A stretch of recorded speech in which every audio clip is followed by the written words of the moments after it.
for this evening, starting with Miss B.G. Natalie Aguirre. Give her a round of applause, please.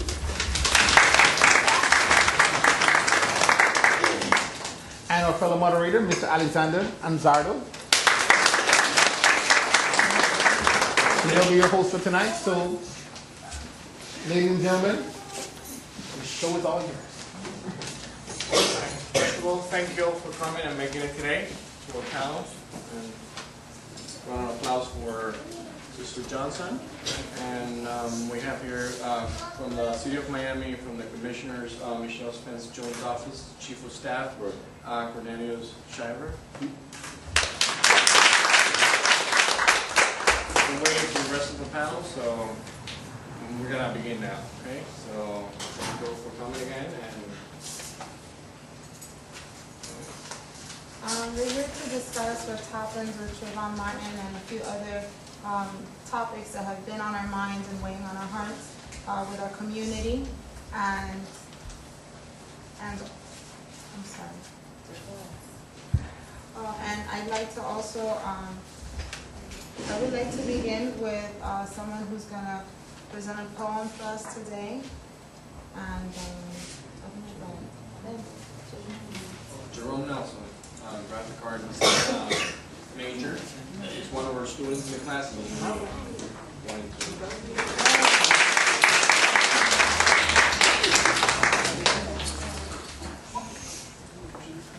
I see him. He's running. They always get away. Sir, just stand your ground. But they always get away. Sir, just stand your ground. But they always get away. Hold on. He's coming towards me. Pause. They always get away. That means they're running. Running from who? Themselves, probably running from you. We went from hating the color of our skin to hating the clothes we wear. I'm not down with the sagging of the pants, but isn't this America? What happened to the freedom to be me? My freedom of speech, the freedom to flee. How about we lift our children and watch their parents follow? A young man got martyred because he fit the description of they. Who are they? Any and everybody that don't look like them. Who are them? Those who don't wear hoodies. So I'm here ready to make a stand. Ready to stand my ground because authority apparently only works in favor of those who have authority. What happened to the justice for the youth? Because I'm tired of this abortion. And I'm not talking about that in the womb, but that too. Premature death to life that just got off a Similac. Cancellation on diplomas. Years, months, and weeks before graduation.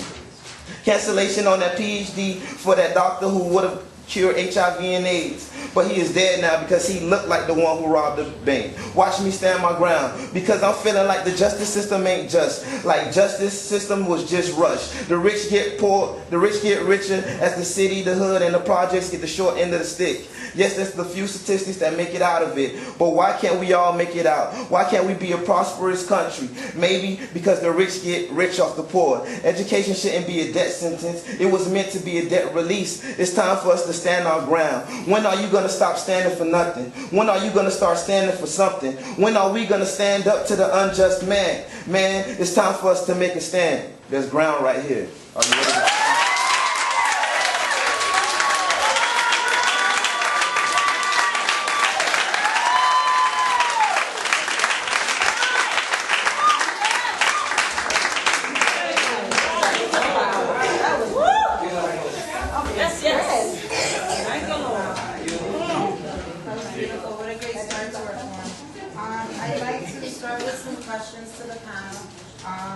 I'd like to ask Cornel Sugar if one of our questions is pertaining to the Stand Your Ground law.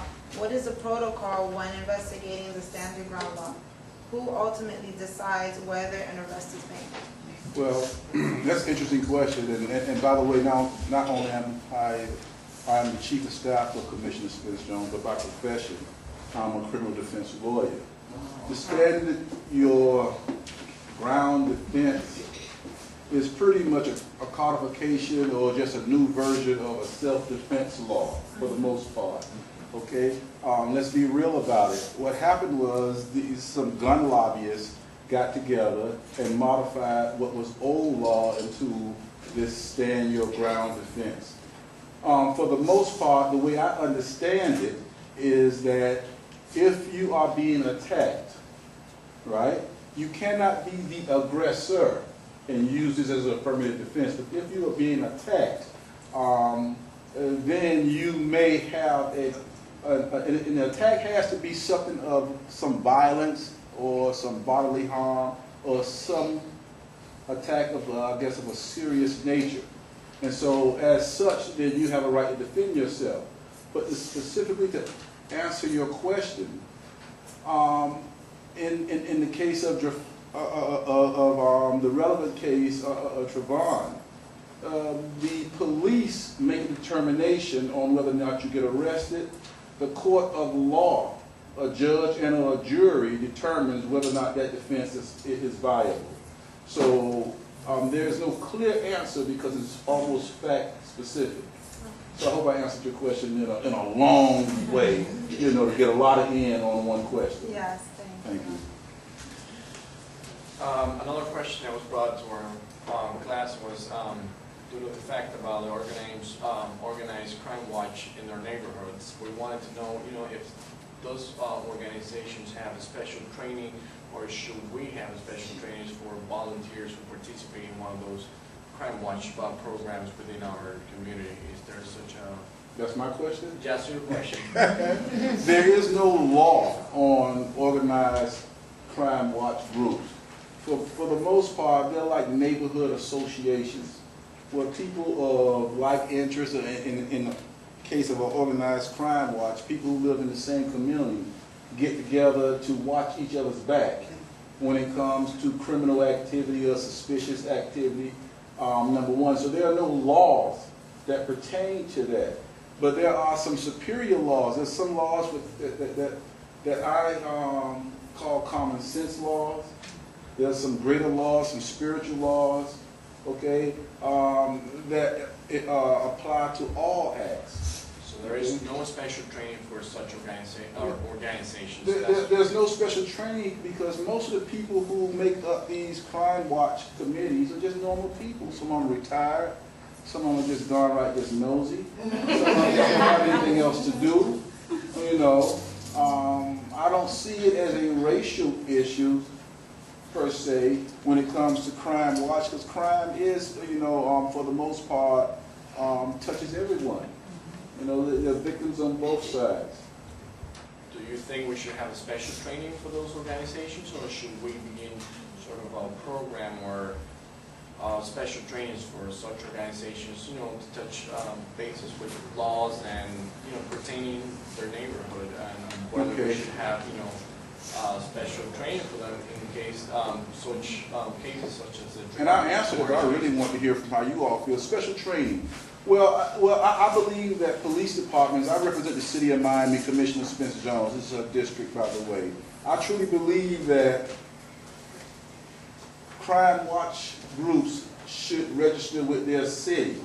I think the police department should have some communications or act as a resource to them, whether it's any specialized training. I'm not too certain if they need specialized training. Now I qualify that answer but if they're going to be carrying guns, then that's a whole different scenario. If you're just walking around with flashlights and a walkie-talkie, sucking on a lollipop, you don't need much, specialized training for that.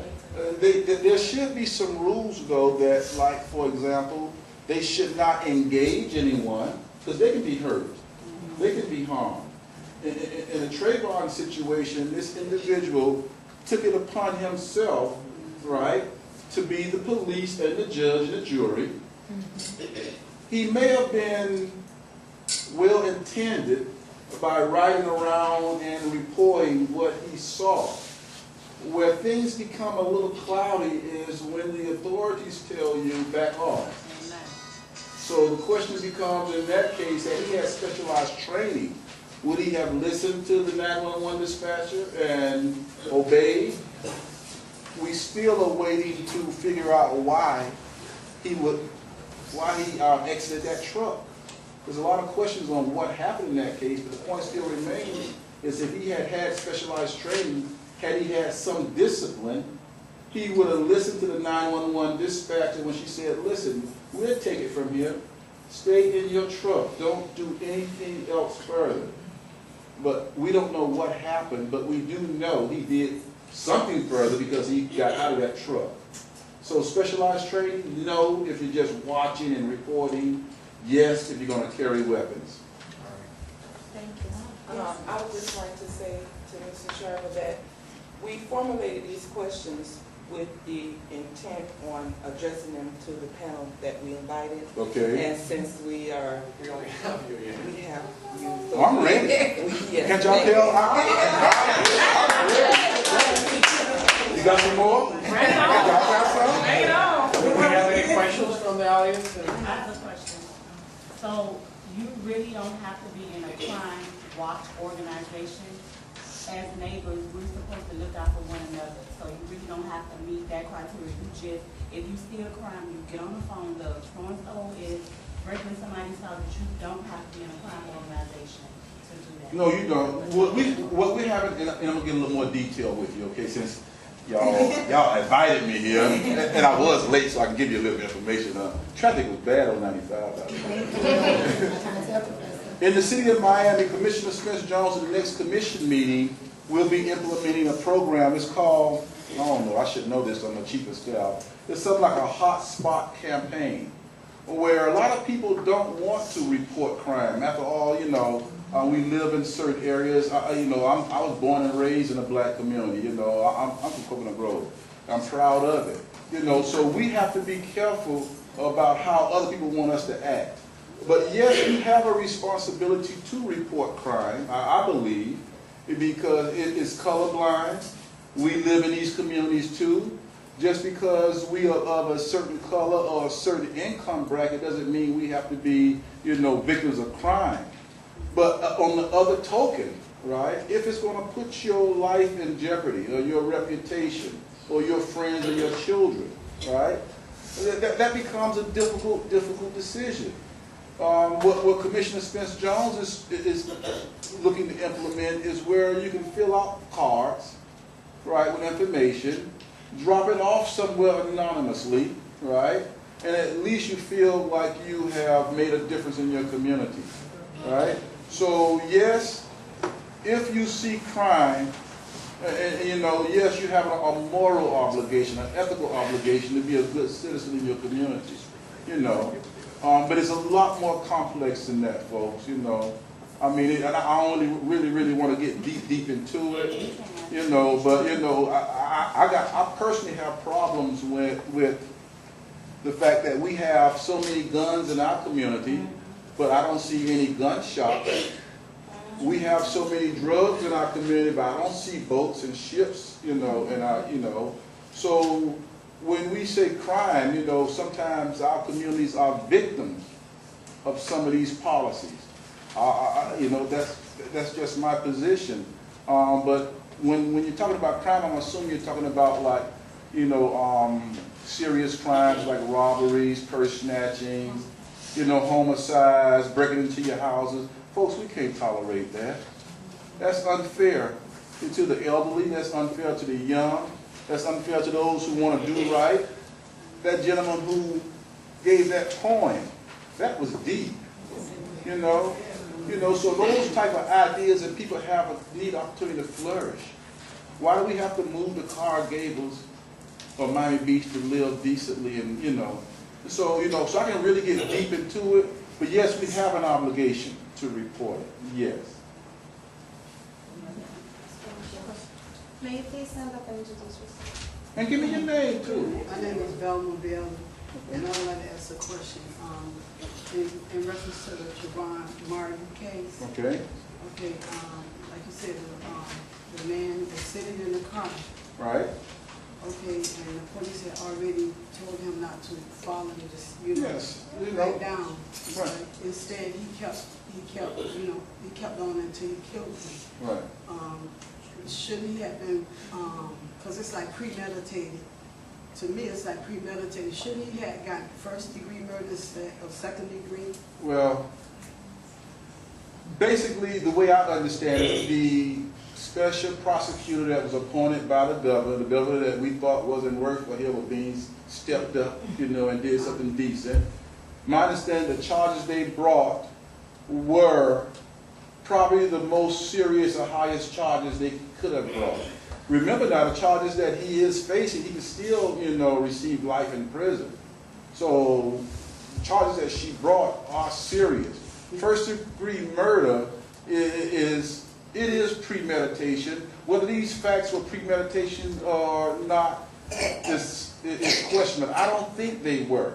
I have to be honest with you. I don't think that, and who cares what we think, right? But personally, I don't think that Zimmerman got up that morning and said, I'm going to go and kill me a black male. Okay? What you have is, and I think Bill Cosby is right on this one, is you got a fool with a gun, who incompetent, shouldn't even have a gun, right? Probably can't do anything successful in life, so now he wants to be important. I really think that he thought he was doing something good, but he was not disciplined, not qualified, and things got out of hand very fast.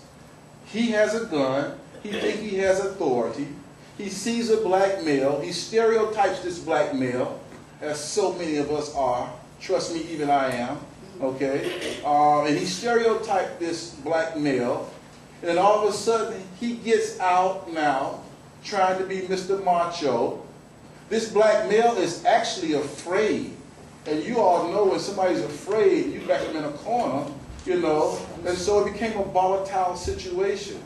So clearly, I don't know the facts, and I don't want to, prejudge the case, but clearly, I don't think it was premeditation as much as it was a fool who did a stupid thing and should pay the price. So the charge that he's facing is a serious charge. He may not be able to get the death penalty, but he'll get life. And remember now, it's a higher law than the court system. So if he was wrong, he's paying already, okay? And so he's going to have a life sentence one way or the other, okay? They were saying that he might get off, find him not guilty. It's going to be tough. You got to understand, you wouldn't, for those of us who've been in courtroom, you see that big old sign that say, "For here we seek justice." That's one of the biggest lies you ever want. I mean, he has a chance. He has a slight chance because good criminal defense lawyers can do wonderful things. You got two witnesses. You got two people on a crime scene. One can't tell his story anymore. Okay? So the question becomes, who was the aggressor? Zimmerman lawyers going to come up and say, hey, Zimmerman was, they're going to say Trayvon attacked him. I truly believe that there's evidence that Trayvon may have stung that man a few times too. I mean, Zimmerman may not have been blooded up, but he was scared, and I think Trayvon may have dusted him off a few seconds. He may have, but it's word of mouth. It's something that Zimmerman's saying. Zimmerman could have took off his stuff. You never know. And that's what a jury who's going to sit up there, and the presumption is you're going to have a fair jury. I mean, the presumption you're going to have 6 people or 12 people who are going to say, I'm going to try to, judge this case fairly and try to do the right thing. People come in with preconceived notions. People come in. I tell this story all the time. I remember I was in a small town in Orlando because I was doing cases all over the state of Florida. And I represented a white guy, right? I get to court early. I go into the courtroom. The judge comes in and tells me to sit down and wait for my lawyer to get there, right? See, perceptions are strong. So you can't determine how this case is going to go. But most people just wanted the boy to be charged. The criminal justice system, that's a whole different scenario, that's a whole different, program. But he will have his day in court. We'll see how it unfolds. The question becomes, and I'll end your question on this, is where do you all go from here? Where do you take the momentum?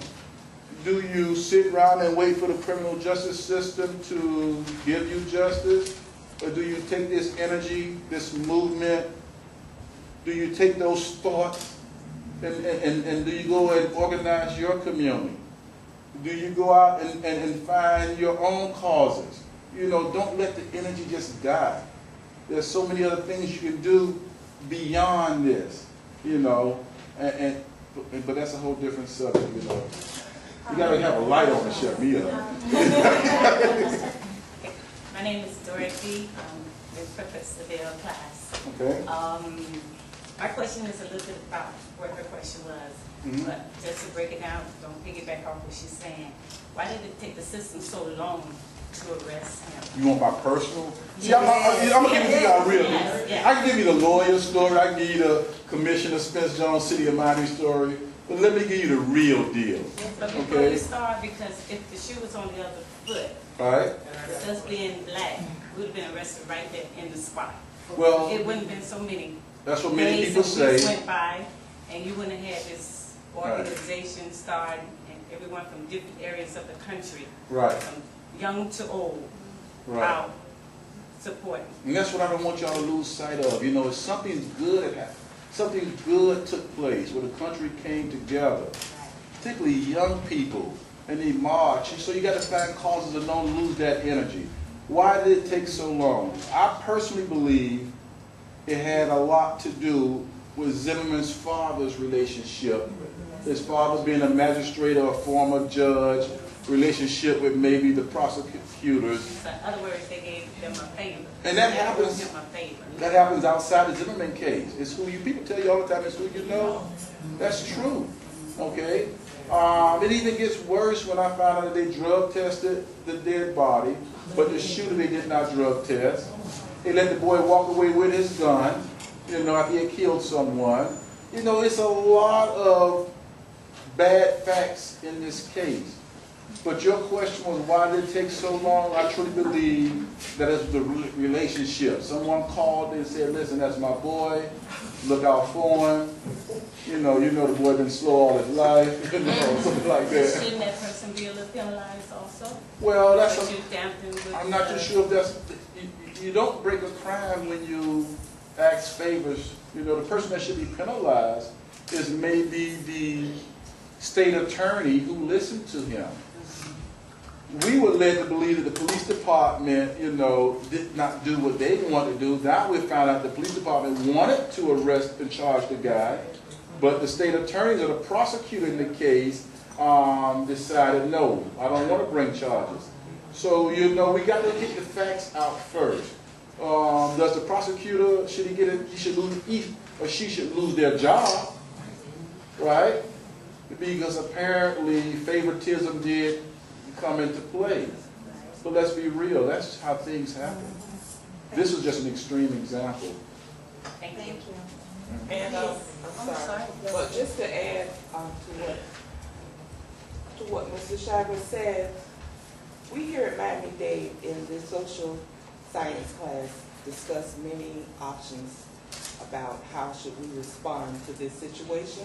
During that time, we agreed that there are so many things other than just the Trayvon Martin case that we are dealing with in this society.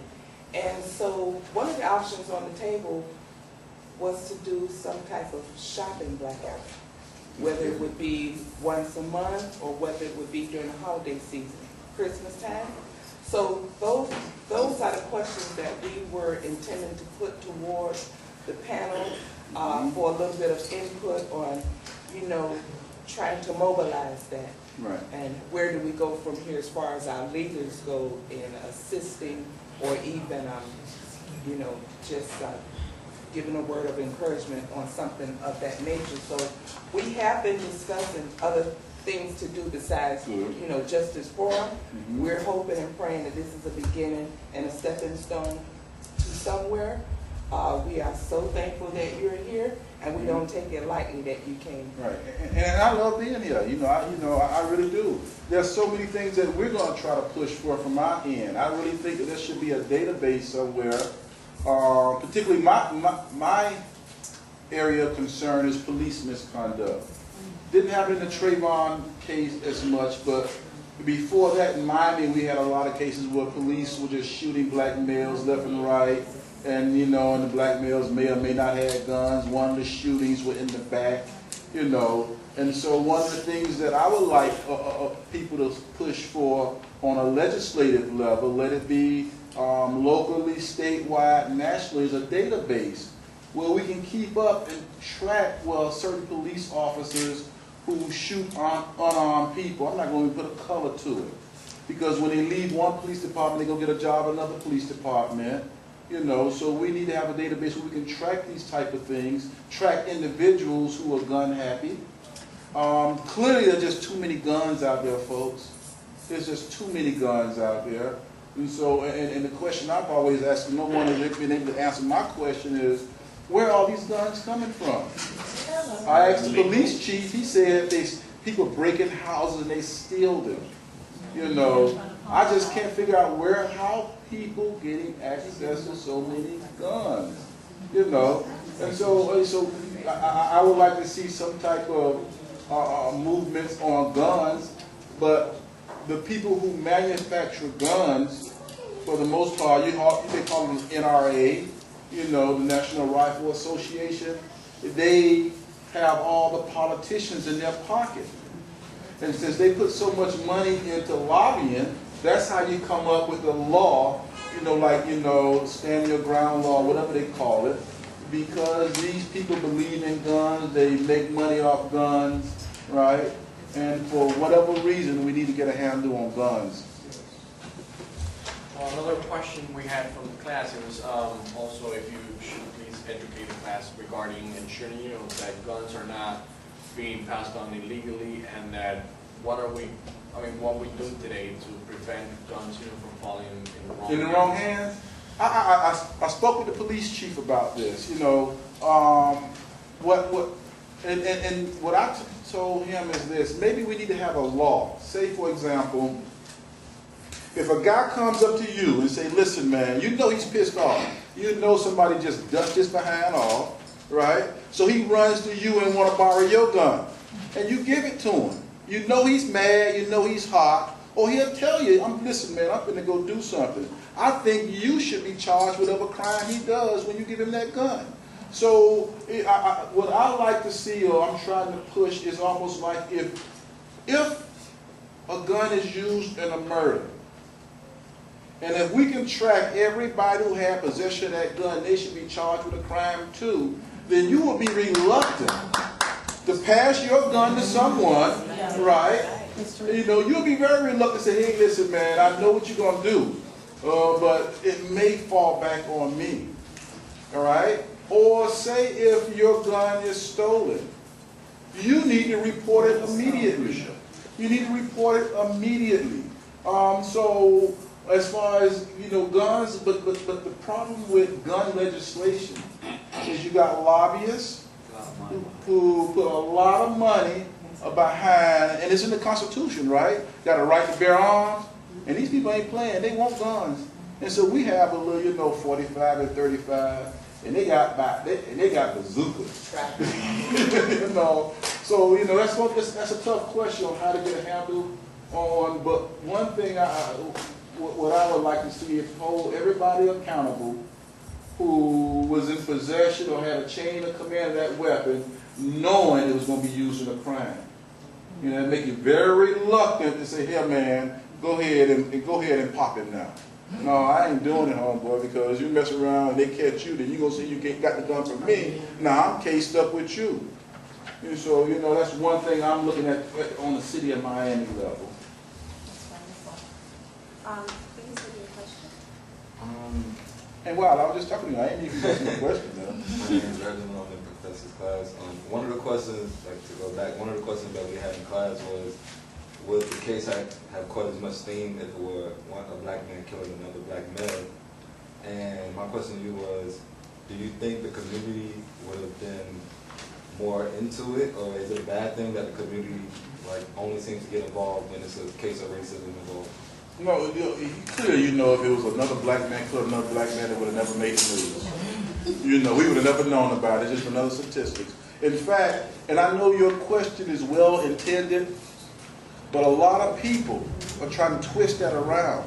You know, a lot of people are trying to say, well, what's the big deal with you guys marching because Trayvon Martin was killed?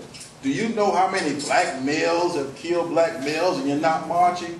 So they're kind of using that argument against us in one way. But no, you know for a fact, if it was a black male killing a black male, right, it wouldn't have gotten no attention. We wouldn't have been marching. And that's something, that's something you all may want to consider too, Violence is violence. Death is death. I heard in that poem was deep. I heard that poem about you have some Similac, and you go from Similac to, and so, I mean, that poem may answer all y'all questions if y'all really have him come back and give it to you again and listen to it, right? We should do that at the end. It was deep. So black on black male crime? No, man, nobody cares but them crime mothers. Okay? Yes, I would like to add to that by saying I am a student here, Mrs. Shirley, so I'm just making this statement as a student, not as a panel member, but Okay.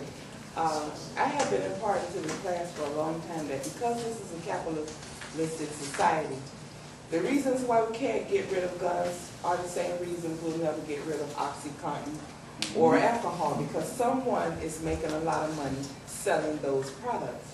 You understand me? So being that this is a capitalist society, when we revolt, it has to be a capitalist revolt. It has to be money. Other than affecting the financial flow in this economy, there is no voice. We can sit here and have forums. Our elected officials, many of them, are powerless downtown. We have to understand that also. Without us backing them with the issues that are important to us, there is no voice.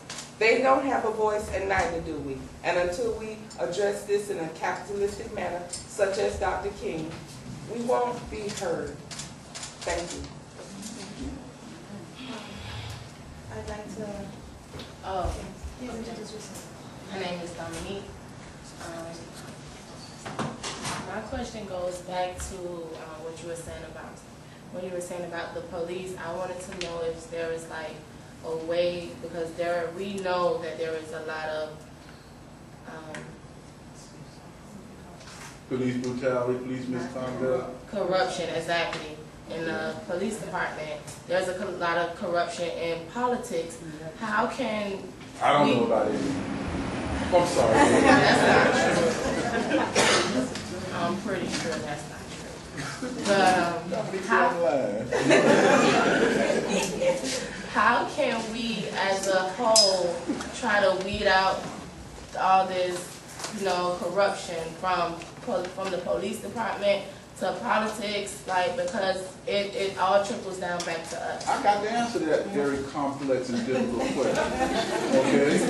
And let me tell you how. Because the way, and I'm not going to talk about no corruption in politics, right? I don't even know about corruption in the police department, to be honest with you. Corruption is a very technical, powerful word, right? I'm aware of, I know exactly what you mean. Let me tell you how you do it. The way you do it, folks, is you get involved. The way you do it is you become those positions and those people, and you do it right. Okay? You become the next City Miami Commissioner. You become the next police officer, the next police chief. You become the next state representative, and you do it right. Okay? You take the responsibility to make things different. Sure, there is misconduct. I'll use the word corruption. Sure, there are incompetent people. Andrew Young said it best when it comes to politics. He always said, don't get involved with politics if you already can't feed your family. Because if you come there hungry, it's going to corrupt you. You can come into the system good and clean and moral. But if you are broke or if you're struggling, right, the temptation to be so strong. Don't mean you have to give into it. So you all become involved. you get the knowledge, and you know, and it's not always about degrees, and I hate to see that being in a college environment. Exactly. I mean, you know, but it's all about just getting involved, caring, having common sense, doing the right thing. And if people are in a position who you feel are corrupt or not responding to your needs, get them out of office. Get them out. It's only elections, folks, are so important. What other time we gonna come around and be nice to you? Okay? When we need something from you. And that's the way the system works, right? Mobilize. Get involved. Nobody, I mean, nothing stops you all from doing that.